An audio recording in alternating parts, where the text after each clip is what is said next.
Like most museums in the West, the Phoenix Art Museum was started by an imaginative group of people who really felt that it was important for this region and this city to have an art museum. A vision that began in 1915 when the Phoenix Women's Club pledged to purchase one work of art every year.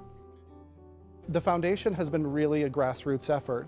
So whether it was through city bonds, private individuals, corporations, it was really the community that built these great institutions, and they really brought us to where we are today. The museum's humble beginnings transformed into a local fine art movement, in large part to the Works Progress Administration, established by President Franklin D. Roosevelt during the Great Depression. WPA projects basically brought forth artists and architects and various other creatives to do various projects throughout this country to sort of jumpstart the economies that were here and really invest in what was happening in these cities. And with Phoenix, we were really fortunate to have Philip Curtis, who was the artist assigned to Phoenix and really started the Phoenix Federal Arts Center, which is truly the initial formation of this institution. It would formally become the Phoenix Art Museum in 1969 and has now evolved into the largest in the Southwest. I think what's really fascinating about the collection here is we focus on 7 core areas: fashion, Asian art, Latin American art, art of the American West or American art in that general context, European art, modern and contemporary, and of course the iconic Thorne Rooms. The Phoenix Art Museum is just one of 7 in the country with a dedicated fashion wing. It's a different type of medium than we look at most, let's say with painting or drawing or sculpture. It's something we wear, it's something we live with, it's something we interact with. And there's a lot to be said about how fashion fits within a museum context and why it's important to have it amongst these other things, and really the conversations that can be had. In this case, as we think about it, we think about sort of as a wearable art in some ways.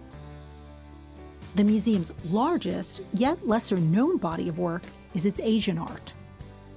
It's a collection that has grown with the growth and development of this city, and it's also one of our oldest collections here at the museum, some of the oldest objects in the collection. And it's a really fascinating collection because it really spans the entire continent of Asia. And you think about the 3,000 plus cultures and countries and sort of affiliations that exist with Asia. One of the museum's cornerstones is building up collections that mirror our community. Over 40% of a population here derived of the Hispanic and Latinx communities, and we want to be reflective of that. And this is also another area that has great strength and depth. It probably has one of our most iconic paintings in our collection, The Suicide of Dorothy Hale, which of course is by the great Mexican painter Frida Kahlo. And it truly is an identifiable image of this particular genre of painting, but also to sort of the support of Latin American art at the Phoenix Art Museum. And the museum brings in limited exhibitions throughout the year to help continue and expand those storylines.